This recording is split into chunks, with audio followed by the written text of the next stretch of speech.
আসসালামু আলাইকুম ওরহমতুল্লাহি ওয়াবারাকাতুহু। দেশে এবং প্রবাসে যারা আমাদের সাথে যুক্ত আছেন, আমি মুফতি আবু সাদেক রেজভী আল কাদেরী সকলকে আন্তরিকভাবে মোবারকবাদ সালাম জানাচ্ছি। অত্যন্ত ভারাক্রান্ত হৃদয় নিয়ে আজকে লাইভে আসতে হয়েছে।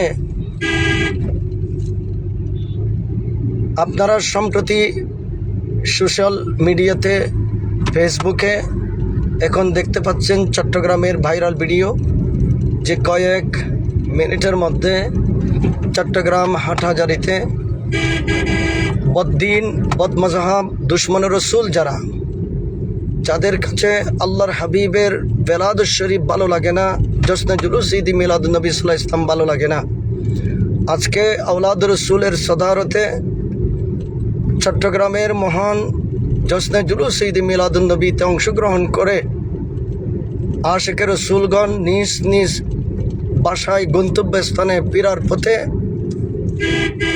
আজকে হাটহাজারীতে ওই কিছু কুচক্রী মহল গাড়ির বহরে হামলা করেছে, পাথর মেরেছে, ডিল চুড়েছে, অনেক আশিক ভাইরা আহত হয়েছে। এই যে একটা নেক্কারজনক কর্ম, এরা অমানুষের পরিচয় দিয়েছে। আমি আজকে এর তীব্র প্রতিবাদ এবং নিন্দা জানাচ্ছি। আমি আদম আবু সাদেক রেজভী আল কাদেরী, আমি আজকে হাটহাজারীতে ইসলামিয়া হাট ফতেপুর আমার প্রোগ্রাম ছিল। এখানে আল্লামা আবুল কালাম বায়ানি সাহেব হুজুরও আমাদের প্রোগ্রামে উপস্থিত ছিলেন। হুজুর আমার পূর্বে তকরির করেছেন, আমি হুজুরের পরে তকরির করেছি। তকরির শেষ করে যখন তকরিররত অবস্থায় ছিলাম, তখন চতুর্দিক থেকে খবর আসছে যে হাটহাজারীতে আশিকে রাসূলদের উপরে, সুন্নি জনতার উপরে অতর্কিতভাবে বদরের মাঠে কাফেররা যেভাবে অতর্কিতভাবে সাহাবায়ে কেরামের উপর হামলা করেছিল, এইভাবে কাফেরদের চেয়েও নিকৃষ্ট এই জাতি জালেম, এই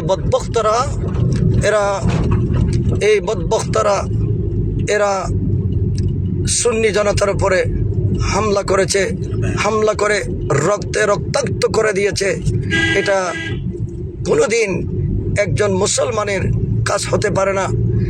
মুসলমান কাকে বলে?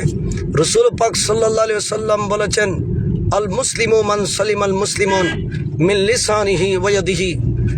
মুসলমান তো ওই ব্যক্তি যার হাত থেকে আরেকজন মুসলমান ভাই সম্পূর্ণ নিরাপদ থাকবে, শান্তিতে থাকবে।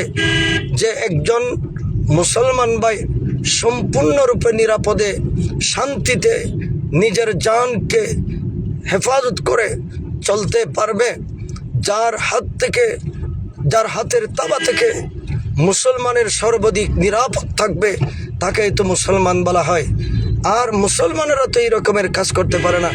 আল্লাহর রসুলের হাদিস প্রমাণ করেছে, এরা স্বাক্ষর করেছেন এরা মুসলমান নয়, এরা ইজিদি, এরা কাফেরের চেয়েও নিকৃষ্ট, ইহুদি নাসারার চেয়েও এরা নিকৃষ্ট। সেই নিকৃষ্টতার প্রমাণ তাদের কর্ম দিয়ে তারা প্রমাণ করেছে।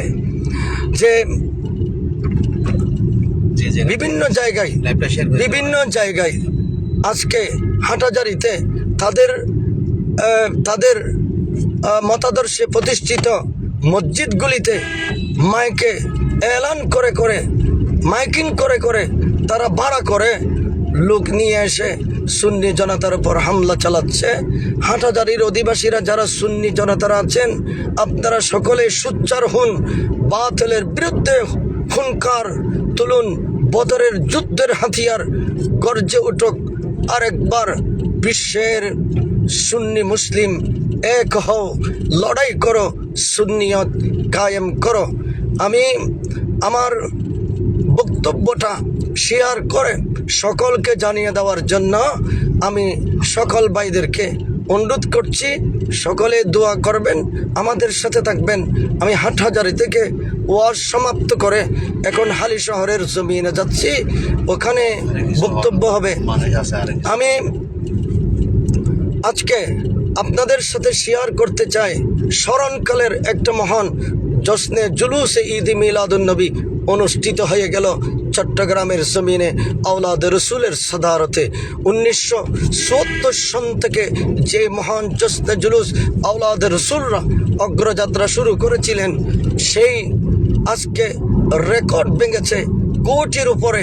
আজকে সুন্নি মুসলিম জনতা আশিকে রসুলরা আজকে ওখানে অংশগ্রহণ করে আজকে ওনারা জানান দিয়েছে যে সুন্নিরা ময়দানে, শাহজালালের উত্তরস্বরীরা, শাহফরানের উত্তরস্বরীরা, শাহিনশাহ সিকুটের গোলামেরা, গৌসে ভান্ডারীর সৈনিকেরা এখনো ঘুম যায় নাই, এরা জেগে আছে। সেই জানানটা আজকে মহান জশ্নে জুলুস অংশগ্রহণ করে তারা প্রমাণ করেছে। কিন্তু দুঃখের বিষয় হলো, সত্য পত্রিকায়, নিউজে, চ্যানেলে সাংবাদিকরা কাদের কারণে, কাদের ইশারা ইঙ্গিতে তারা এই কথাটা লিখতে পারলো না। হেডলাইন হচ্ছে হাজারো মানুষের উপস্থিতিতে, হাজার কেন হবে যেখানে লক্ষ নয় কোটি মানুষের সমাগম হয়েছে, সেখানে হাজারের পরিবর্তে লক্ষ জনতা লেখলো তো অসুবিধা হতো না। কিন্তু তারা হীনমান্যতার পরিচয় দিয়েছে, অর্থাৎ সকলেই বুঝে ফেলেছে এই 360 আউলিয়ার দেশে সুন্নি জনতার দল, সুন্নি আপমর জনগোষ্ঠী সুন্নি আকীদা পোষণ করে, এরা নবীর প্রেমিক, আশিকের রাসূল, মহান জশ্নে জুলুস এদের হাতিয়ার। এরা এটা তাদের একটা ইমানি শক্তি বলে তারা বিশ্বাস করে, সেটা তারা জানান দিয়েছে, প্রমাণ করেছে। আজকে দেখেন যে এই যে মহান জশ্নে জুলুস আজকে যে অনুষ্ঠিত হয়ে গেল 1970 সন থেকে আজকে পর্যন্ত, এই বিশাল একটা দীর্ঘ সময়ে যে জুলুসে কোনোদিন কোনো মানুষ শহীদ হয়নি। দুঃখের বিষয় আজকে 2 জন মহা আশিকের রাসূল এই জুলুসে পাকে শাহাদাত বরণ করেছেন। ইন্না লিল্লাহি ওয়া ইন্না ইলাইহি রাজিউন। আমার ভাই শহীদ মোহাম্মদ ইয়াকুব আলী রহমতুল্লাহি আলাই পটিয়ার অধিবাসী, আরেকজন ছোট্ট শিশু 12 বছরের শিশু মোহাম্মদ সাইফুল, তিনি চট্টগ্রাম শহরের বাকলিয়ার অধিবাসী শাহাদাত বরণ করলেন। কেন শাহাদাত বরণ করেছে? সেটা হলো আমাদের প্রশাসনিক যে রুট ম্যাপ ছিল 3 মাইল 4 মাইল এরিয়া নির্ধারণ করে দিয়েছে, শুধু বিবির হাট থেকে সেই জিওসি মোড় পর্যন্ত, ওখান থেকে ফিরে আবার আসবে। প্রতি বছর সারা চট্টগ্রামের যে বারিক বিল্ডিং থেকে শুরু করে নিউ মার্কেট, এইভাবে কোতোয়ালি মোড়, আন্দর কিল্লা, জামাল খান, চকবাজার, কাপাসগোলা, কাতালগঞ্জ, 5 লাখ চতুর্দিকে মানুষ জমায়েত হতো আওলাদে রসুলের নুরানি চেহারা দেখার জন্য। কোটি মানুষের সমাগম ইতিপূর্বে জশ্নে জুলুসে উপস্থিতি হয়েছিল, কিন্তু সেটা প্রশাসনও জানার পরেও এই কোটি মানুষের সমাগমটা তারা সীমাবদ্ধ করে দিয়েছেন 3-4 মাইল এরিয়াতে। এই কারণে বিপুল মানুষের ভিড়ের কারণে আজকে আমার 2 জন ভাইকে শহীদ হতে হয়েছে, যারা আজকে এই জুলুসের রোড ম্যাপকে সংকীর্ণ করে দিলেন। আমি এরও তীব্র প্রতিবাদ এবং নিন্দা জানাচ্ছি। আগামী বছর যেন মহান জশ্নে জুলুস ঈদ মিলাদুন্নবীর জন্য যেন একটা বড় রুট ম্যাপ তৈরি করে দেওয়া হয়, এই যাতে আশিকের রাসূলরা স্বাচ্ছন্দ্যে আনন্দ মনে সুন্দরভাবে আমার পেয়ারা নবী মুস্তাফার জশ্নে জুলুস উদযাপন করতে পারে। যা হোক, আমি সকলের কাছে দোয়া চাই, সকলকে দোয়া রেখে আমি এখানে আপনাদের কাছ থেকে বিদায় নিচ্ছি। আবারও দেখা হবে, আমি লাইভে আবারও আসবো, হালি শহরের মাহফিলে আমি আবারও লাইভে আসবো। আপনাদের সাথে থাকার জন্য বিনীতভাবে অনুরোধ করছি। আমাদের সাথে আমার ড্রাইভার ভাই যারা মোহাম্মদ আজিম সাহেব, উনি খুব সুন্দরভাবে আছেন, খুব মাশাআল্লাহ আমাদের সাথে সব সময় আছেন প্রিয় ভাই। এবং আমার ক্যামেরাম্যান মোহাম্মদ হানিফ, উনি আছেন সফর সঙ্গী শাহানুর আলম উনিও আছেন। আমরা এখন একটা প্রাইভেট কারে আছি। আমরা ইনশাল্লাহ নিরাপদে আমরা চলে যাচ্ছি হালি শহরে। সকলের কাছে দোয়া চেয়ে আমি এখানে বিদায় নিচ্ছি। দোয়া করবেন, সাথে থাকুন, সঙ্গে থাকুন, সুস্থ থাকুন। আসসালামু আলাইকুম।